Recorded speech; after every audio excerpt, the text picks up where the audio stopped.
یو شرف دی، یو عزت دی چې هر چاته نه نصیب کیږي. دویمه دعا او ذکر. او الحمدلله دا خبره یاده کړئ، ګورئ دا زمونږ په دې کتاب کې چې دا څومره اذکار او دعاګانې ما د الله په توفیق سره راجمع کړي، دا قیل او قال والا نه دي چې بزرګانو تجربه کړې ده او بزرګانو به دا وي او بزرګانو به داسې. دې سره ټوس دلیل یي، اخوا پکې بله خبره نه وي چې وایي دا کار پیغمبر کړی، دا کار صحابي کړی. سندی موجودی، کتاب حواله موجوده ده، حواله کې د حدیث نمبر موجود دی، د کتاب جلد نمبر موجود دی.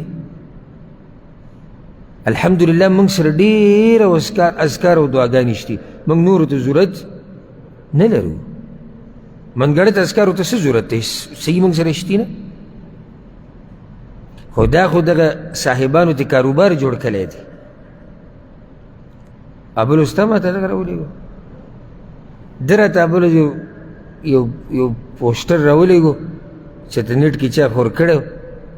او د هغه پیر صاحب تا ته یاد دی پیر نو ندیم رضوي، او له پاسې پې لیکلي دي او هر څه به موږ اردو کې هر څه به موږ پرېږده او ته بېغمه شه، هر څه به موږ پرېږده او ته بېغمه شه. نو اوس دا خلک هم هغه شارټ کټ په رضوي صاحب ومن علی شاکلتي، یو څوک چې د هغه په لار دي په دوی پسې به روان دي، ځکه چې هغوی فارغه کړو د هر څه نه. په موږ هر څه پرېږده او ته څه شه بېغمه شه. خو موږ خو دې بېغمه کوو نه، موږ خو ورته وایو دا به وایې دا به کې داسې به کې. نو هغه بیا لاندې 3 ریټه ورکړي دي د قرآن د ختم وي که څوک ځان له قرآن ختم یعنې قرآن ختم ګوره هغه ځان له کېښود د ټیکه به څوک کوي؟ رضوي صاحب وله ختموي. نو د 10 سپارو 1500 روپۍ، د 20 سپارو 1000 روپۍ، او د پوره قرآن ختم که به موږ باندې کوئ نو بیا 1500 روپۍ. تعجب په دې دی، تعجب په دې کسانو باندې ډېر نه دی چې لګیا د جاهله، تعجب په دې عوامو دی چې دغه خلک یې خوښ دي، دا مولیان، دا کوټګر او دا پیرۍ مریدۍ والا او دا تعویزونو والا په دوی پسې به ورماتي. دا یې بزرګان دي. نو الحمدلله موږ سره ښه مسند صحیح اذکار شتي. نو چې صحیح شتي نو بیا کمزورو ته ضرورت نشتي. دویمه دعا و ذکر عن البراء بن عازب رضی الله عنه. براء بن عازب روایت ته ان النبي صلی الله علیه وسلم اوصى رجلا، پیغمبر صلی الله علیه وسلم یو سړي ته دا نصیحت کو، وصیت کو، یو صحابي ته دا خبره کوله. نو براء رضی الله عنه موریده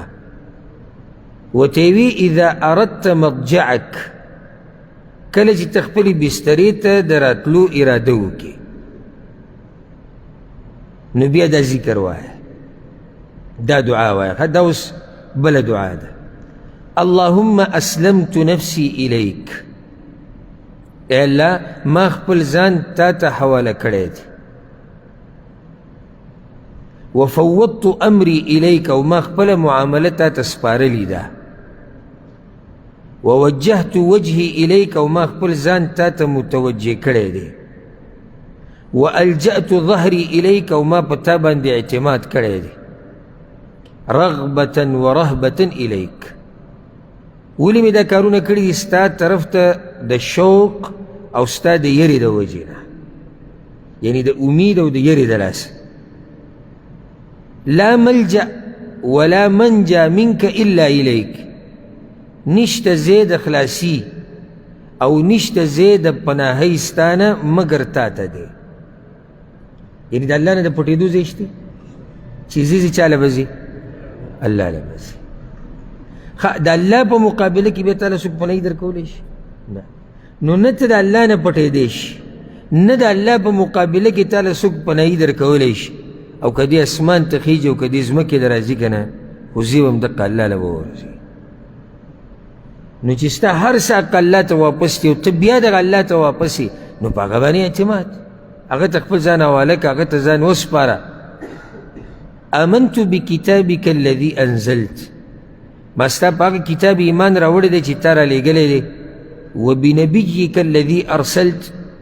او په هغه رسول او پیغمبر چې تا رالیږلی دی اوس دې ته غوږ کېږدی ښه فإن مت على الفطره بس که چېرې ته په دغه شپه مړ شوې نو مړ به یې په اسلام باندې په فطرت باندې په توحید باندې ته به مړ په دې باندې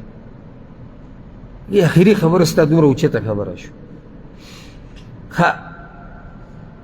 دا حدیث امام بخاري راوړی دی ورسره دا الفاظ هم شته روایتونو کې چې بیا دې راوي دا دعا پیغمبر صلی الله علیه وسلم ته اوروله یاد یې کړه بیا ورته اوروله دا بعض موږ ته وایي چې کله ورته موږ وایو چې دا کار ناروا ده نو خیر دی سړی وي د خیر په اراده کې تاسو هر چا پورې نښتي ګوره دې صحابي پیغمبر ته دا دعا ټوله واوروله ښه صحیح چې کله دې ځای ته راغی وبنبیک الذي ارسلت نو هغه وایي وبرسولک الذي ارسلت او ستا په هغه رسول مې ایمان دی چې تا رالیږلی پیغمبر ورته نه وبنبیک الذي ارسلت وبرسولک به نه وبنبیک به وایي دا دلیل دی په دې باندې چې کوم اذکار قرآن او حدیث کې راشي هغه موتاني شو بدلولی اوس نبی او رسول یو سړی وایي دا کومه ګټه خبره ده خو پیغمبر ورته وایي نه وبرسولک به نه وایي څه به وایي وبنبیک الذي ارسل اول تیار پکې نوي منځونه راویستي دي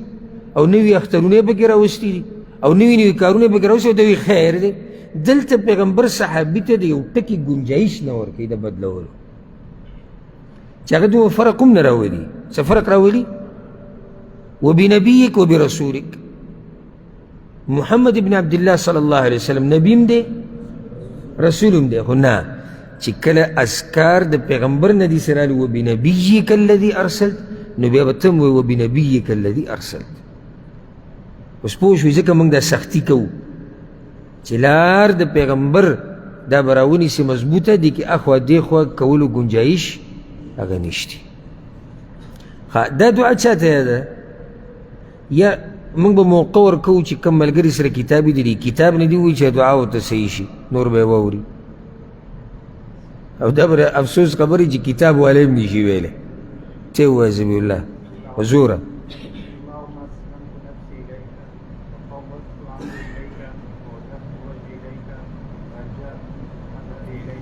وألجأت ظهري إليك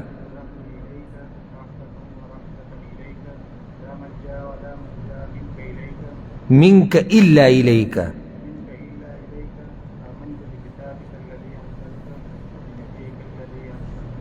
فإن مت على الفطرة پیغمبر وی که دا دی او مړ شو په اسلام مړ شو دا تاسو غواړئ که نه غواړئ به دا دعا به یاده کړئ اللهم أسلمت نفسي إليك وفوضت أمري إليك ووجهت وجهي إليك وألجأت ظهري إليك رغبة ورهبة إليك لا ملجأ ولا منجى منك إلا إليك آمنت بكتابك الذي أنزلت وبنبيك الذي أرسلت مالت مخکې ویلو چې دا دعاګانې بغیر د کتاب نه یادېږي اوس که الله تعالی تیز دماغ در کړي ده چې د امام بخاري په شان او په یو پیر اورېدو ته در یادېږي هغه بیا جدا مسله دا چې تا سره کتابي او دا کتاب صرف ته د رحیق الازهر درس نه مه راوړه دا ستا د کټ سر ته پروت او تا ته موقع میلاویږي او ته یې راغلې او ته دعا یادې داسې به ډېر شی یادېږي چې په کتاب باندې دوړه پرته او خلکو ته کتاب خو ما سره دی نو دی نو څه تا سره یو کتاب دی راسره خلکو سره په سوونو پراته دي خو چې فایده ترې والېږم الله دې کړي چې تا سره نیمه پاڼه پرته او تا ترې فایده اخیستې ده نیمه پاڼه بیا فایده بنا شو نو اوس دا کوم ملګري چې هسې ناست دي دوه اذکار ذکر شو او د دوی په سرونو له پاسه تیر شو دا تاوان دی که نه ګټه ده تاوان دی کوم ملګرو سره کتاب دی هغوی واورېدو تلفظ یې صحیح شو ترجمه په کتاب کې شوې ده ځکه چې کله ته په یو ذکر او دعا ته غواړې ته یې په مطلب پوهه به دله خوند درکوي چې راځه ووایم څه لکه یو سړی